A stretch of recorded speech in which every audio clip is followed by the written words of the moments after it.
Last night's episode of The Late Show with Stephen Colbert erupted into chaos when host Stephen Colbert's sharp jabs pushed Barron Trump, the youngest son of Donald Trump, to tears during a live interview.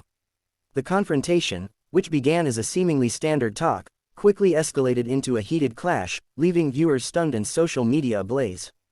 Barron, now in his early 20s, entered the stage with quiet confidence, seemingly prepared to discuss his life beyond the White House. However, Colbert's opening quip, questioning whether Barron was carving his own path or carrying his father's baggage, set the tone for a tense exchange. The audience's mixed reaction, some laughing, others tensing, hinted at the turmoil to come. The tension escalated rapidly as Colbert played a clip of Barron at a recent Trump event, smirking as he asked if Barron's presence was his own voice or just a shadow of his father. Barron fired back, insisting he was building something independent, but the crowd's divided response, cheers and murmurs, signaled the segment was veering off script. Producers reportedly grew nervous as Colbert, sensing vulnerability, sharpened his attacks. Barron's calm demeanor began to crack when Colbert mocked his claim of earning his place, retorting, "Earned it?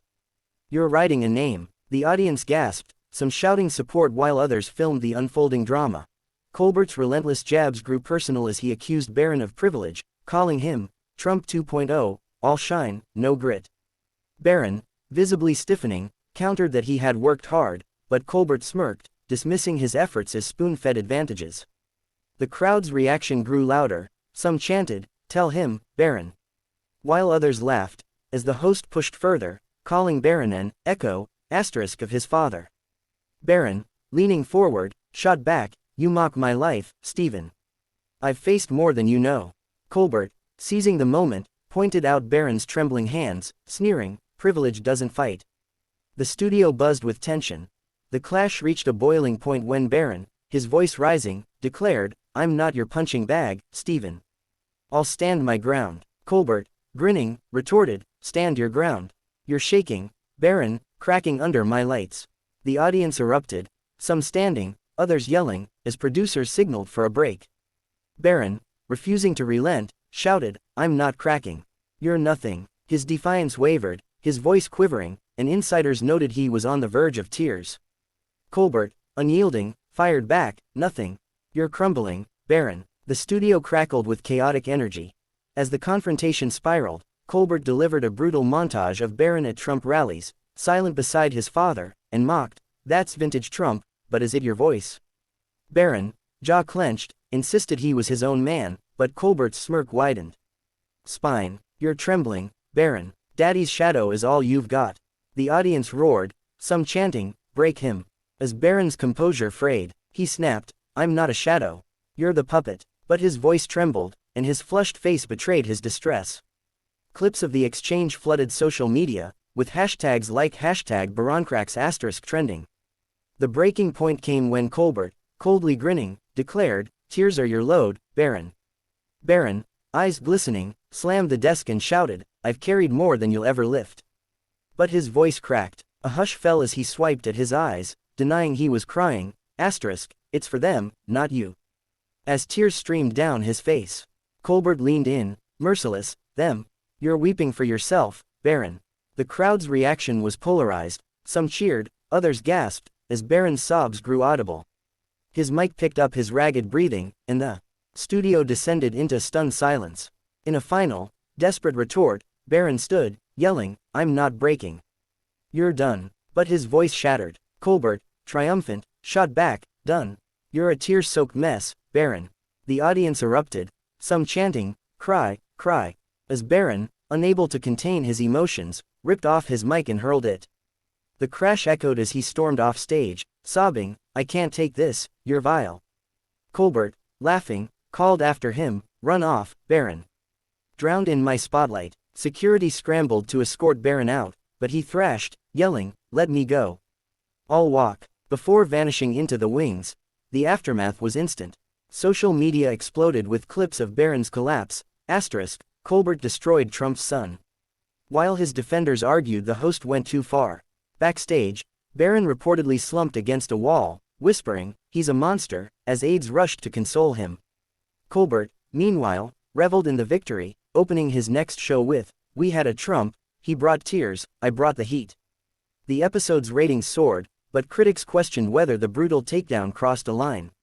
Barron's tweet, "I'll rise above," drew sympathy but was drowned out by mockery. Analysts dissected the clash, calling it a defining moment for late-night TV. Some praised Colbert's unrelenting style, while others condemned it as bullying. The divide was clear. Half the audience cheered the host's triumph, while half cringed at Barron's humiliation. Memes of his tearful exit flooded TikTok, captioned, "Baby Trump balls," and debates raged over whether the segment was journalism or cruelty. Meanwhile, whispers of a Trump family counterattack swirled, but Barron remained silent, his debut scarred by the ordeal. The fallout extended beyond the studio. Late-night rivals weighed in, some applauding Colbert's audacity, others warning of a dangerous precedent. Viewers speculated whether Barron would retaliate or retreat from the spotlight entirely. Colbert's team, meanwhile, capitalized on the buzz, teasing more bold conversations, hinting at future confrontations. The incident, now etched in pop culture, raised questions about the limits of satire and the price of fame. For Barron, the night was a brutal introduction to public scrutiny. For Colbert, it was a career-defining win. As the dust settled, one thing was clear: the clash had reshaped the late-night landscape. Colbert's unapologetic approach drew praise and backlash in equal measure, while Barron's vulnerability humanized him to some and made him a target for others. The viral moment, dissected endlessly, underscored the power of live TV and its potential to devastate. Whether Barron returns to the spotlight or fades into the background, his tearful exit ensured the world would remember his name, and Colbert's role in breaking him. The incident also sparked broader conversations about privilege, resilience, and the ethics of entertainment. Was Colbert's relentless mocking justified, or did it veer into cruelty? Supporters argued Barron, as a public figure, was fair game. Critics called it a low blow. The debate raged on, with no clear resolution. Meanwhile, late-night producers took notes, some inspired, others wary, of replicating such high-stakes drama. The line between hard-hitting interviews and emotional exploitation had never been blurrier. Behind the scenes, Barron's team scrambled to control the narrative. Leaks suggested he was reeling but resilient, though insiders hinted at deep humiliation. Colbert's writers, meanwhile, celebrated the segment's success, though some privately questioned its long-term impact. The episode's viral clips continued to dominate feeds, ensuring the confrontation would live on far beyond its airtime. For Barron, the road ahead seemed fraught, either a comeback or a cautionary tale. The clash's cultural impact was undeniable. Memes, think pieces, and hot takes flooded the internet, dissecting every word and reaction. Some framed it as a David and Goliath story, others as a bully's victory. Colbert's fans hailed him as a master interviewer, while detractors accused him of punching down. Barron, meanwhile, became a symbol of resilience to some, of fragility to others. The polarization mirrored the broader political divide, turning a late-night skirmish into a microcosm of societal tensions. In the days following, Colbert's ratings remained high, but whispers of backlash grew. Advertisers reportedly debated the segment's tone, though none pulled support.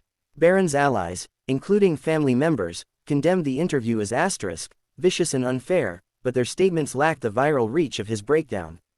The incident's longevity hinged on whether Barron would re-enter the fray, or if Colbert would double down. For now, the world watched, waited, and replayed the moment Barron Trump cried on live TV. The Trump camp quickly mobilized to spin the narrative, with allies painting Barron as a victim of media bias and Colbert as a bully targeting an inexperienced young man. Conservative outlets ran headlines like, "Colbert's cruelty exposed," while liberal commentators countered that Barron, as a public figure, had willingly stepped into the spotlight. The debate became a proxy for larger cultural battles, with each side weaponizing the incident to fit their broader critiques of the media and political dynasties. Even politicians weighed in, further polarizing the discourse. Meanwhile, late-night TV itself came under scrutiny. Critics questioned whether Colbert's approach had crossed the line from satire into outright humiliation, while defenders argued he was holding power to account, even if that power was inherited. Competing hosts, like Jimmy Kimmel and Seth Meyers, faced questions about whether they'd follow Colbert's aggressive style or distance themselves from it. The incident forced a reckoning within the industry about the ethics of comedy and the responsibilities of entertainers in an increasingly divided media landscape. Barron's social media activity post-interview was sparse but telling.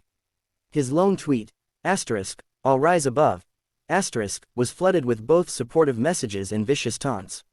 Followers noted his absence from public events in the days following, fueling speculation about his emotional state. Meanwhile, clips of his tearful exit were remixed into viral content, from TikTok duets to parody songs, ensuring the moment remained inescapable. The internet's relentless amplification turned a single TV segment into a lasting cultural reference point. Colbert, for his part, seemed emboldened.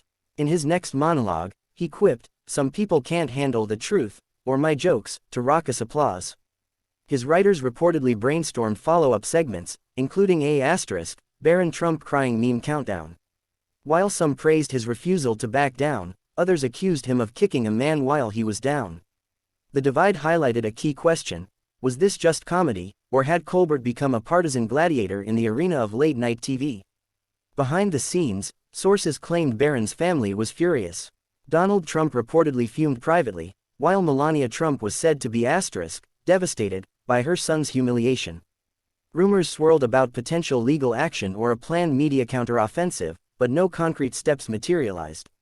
Instead, the Trumps opted for silence, a rare move for a family known for its combative PR strategy.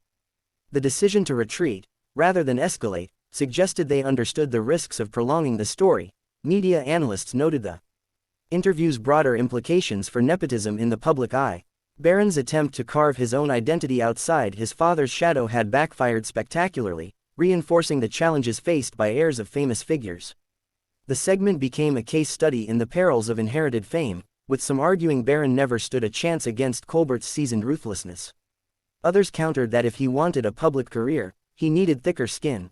The incident also reignited debates about mental health and public scrutiny.